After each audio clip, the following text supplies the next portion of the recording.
تو آپ کو اس بات کا بھی اندازہ ہونا چاہیے کہ زمین ہے کیا؟ سورج سے علیحدہ ہوا ایک ٹکڑا ہے جس کا کور ابھی بھی بہت زیادہ گرم ہے. اب اگر ہم کسی جگہ پہ والکینوز وغیرہ کو دیکھتے ہیں یا ہاٹ سپرنگز اگر آپ نے دیکھے ہو، گرم پانیوں کے چشمے یا سنے ہو، اور اسی طرح انڈر گراؤنڈ گیزرز کا نام کبھی سنا ہو، تو اس چیز کا بخوبی اندازہ ہو جانا چاہیے کہ جو زمین کے کور میں ہیٹ ہے وہ کسی نہ کسی فارم میں اپنے آپ کو ایکسپریس کر رہی ہے. اور سٹوڈنٹس، اس ٹیکنیکلی اگر اس انرجی کی ہارنسنگ کی ہم بات کریں تو اس چیز کو سمجھیے گا کہ جو کور آف دا ارتھ پہ ہاٹ لاوا موجود ہے، اس لاوا سے نکلتی ہوئی ہیٹ جب اوپر کی جانب کو موو کرتی ہے تو وہاں پہ آپ کے پانی کی لیئرز موجود ہیں. اب وہ جو واٹر ہے جب کسی جگہ پہ بہت زیادہ گرم ہوگا تو سٹیم کی صورت میں سطح کے اوپر نکلنا شروع ہو جاتا ہے. آلرائٹ، تو وہ جو سٹیم یا ڈرائی ہیٹ جسے ہم کہتے ہیں جب باہر نکل رہی ہوتی ہے تو اس کو کسی نہ کسی طریقے سے استعمال کرنا بھی ضروری ہے کہ کہیں ہم قدرتی ذرائع کا ضیاع نہ کر دیں. تو اس کے لیے اسٹوڈنٹس کیا کیا جاتا ہے کہ بہت سارے ممالک نے اپنے پاس جیو تھرمل پاور سٹیشنز بنانا شروع کر دیے ہیں. آلرائٹ، آپ کی کتاب میں نیوزی لینڈ اور آئس لینڈ وغیرہ کا ذکر کیا گیا ہے، لیکن بہت سارے اور ممالک بھی ہیں کہ جنہوں نے پراپرلی اب اس چیز کو ایک الٹرنیٹ یا ایک آرٹیفیشل وے میں بھی چلانا شروع کر دیا ہے کہ زمین کی ہیٹ کی انرجی کو استعمال کرتے ہوئے پانی کو گرم کیا جاتا ہے، سٹیم بنائی جاتی ہے اور پھر اس سٹیم سے اپنی ٹربائنز اور جنریٹرز چلا لیے جاتے ہیں. تو یہ والے جو پاور جنریٹرز ہیں ان کو ہم کہیں گے these are using the natural resource that is inexhaustible، کیونکہ زمین ابھی تک اگر اتنے لاکھ سال گزر جانے کے بعد بھی درمیان میں سے گرم ہے اور والکینوز کی صورت میں کہیں نہ کہیں نکلتی ہوئی بھی اس کی ہیٹ نظر آتی ہے، تو اس کا مطلب یہ ہے کہ اس کو ہم انیگزاسٹیبل سورس میں شامل کر سکتے ہیں، اس سے زیادہ انرجی ہارنس کی جا سکتی ہے. لیکن جہاں پہ اس کے فوائد ہیں وہاں پہ اس کے نقصانات بھی ہیں اسٹوڈنٹس. ایک تو اس میں سے نکلتی ہوئی آکسائڈز وغیرہ، جو سلفر آکسائڈ اسپیشلی جس میں بہت زیادہ خطرناک ہیں، اور پھر اس کے بعد اس کی اپلیکیشن یا امپلیمنٹیشن کی جب ہم بات کرتے ہیں تو ہمیں پتہ چلتا ہے چونکہ یہ والے ریجنز جو ہیں یہ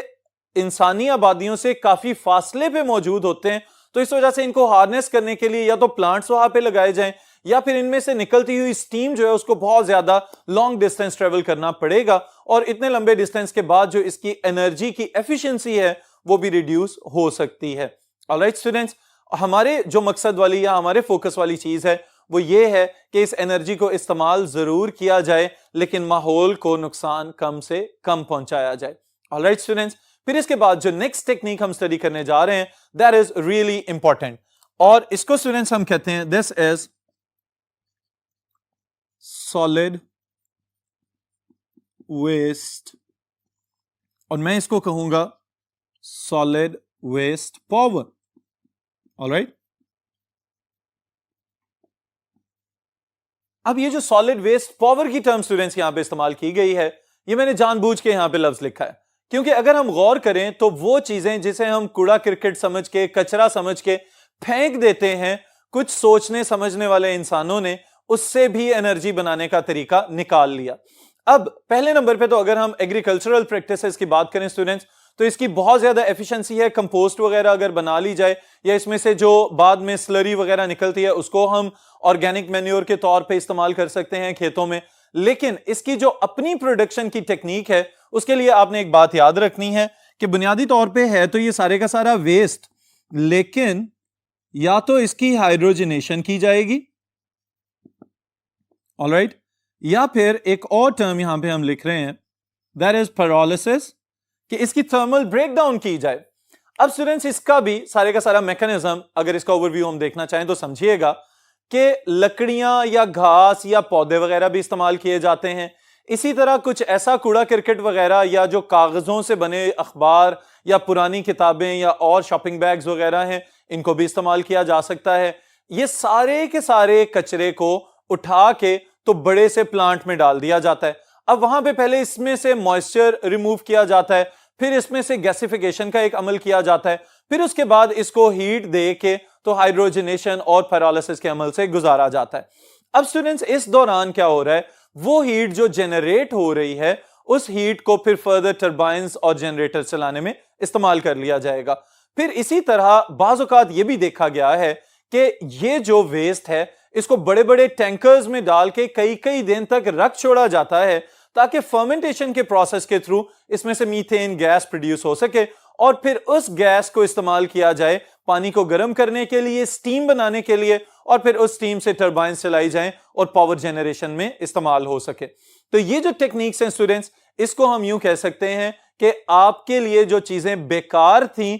ایکولوجی والوں نے یا انوائرمنٹلسٹ نے اس کو بھی استعمال کرنے کے اور پروڈکٹیو بنانے کے قابل بنا دیا ہے. اور اس کی مدد سے اسٹوڈنٹس کئی گھروں کو بلکہ ایک محدود شہری آبادی کو بھی آرام سے بجلی کی ضروریات سے آراستہ کیا جا سکتا ہے, ان کی ضروریات کو پورا کیا جا سکتا ہے. تو آپ لوگ بھی یہ چیز سمجھ لیں, بہت سارے ہمارے ایگریکلچرسٹ اب ایسے ہیں پاکستان کے اندر کہ جنہوں نے اپنے ٹیوب ویلز چلانے کے لیے اس انرجی پہ اپنے آپ کو کنورٹ کر لیا ہے, تو بجلی کے بل بھی کم ہوں گے اور ساتھ ہی ساتھ جو کوڑا کرکٹ وغیرہ ہے وہ بھی ڈیکمپوز ہوگا اور کھیتوں کے لیے آپ کو مصنوعی کھاد بھی میسر ہوگی. آلرائٹ اسٹوڈنٹس, پھر اسی طرح اس میں سے چار بھی پروڈیوس ہوتا ہے جس کو بعد میں وہ چارکول وغیرہ یا کول تار وغیرہ کے طور پہ سڑکیں بنانے میں یا ان کی بیس بچھانے میں بھی استعمال کیا جا سکتا ہے. تو فوائد اس کے بہت زیادہ ہیں, نقصانات اس کے نہ ہونے کے برابر ہیں. تو اس وجہ سے اگر ہم اپنے آپ کو گرین انرجی یا گرین فیولز وغیرہ پہ کنورٹ کریں گے تو یقیناً ہم فاسل فیولز کو ضائع ہونے سے بچا سکتے ہیں. آلرائٹ اسٹوڈنٹس, پھر اسی طرح ایک اور طریقہ کار جو آپ کی کتاب میں یہاں پہ ڈسکس کیا گیا ہے, it is about the ocean thermal gradient.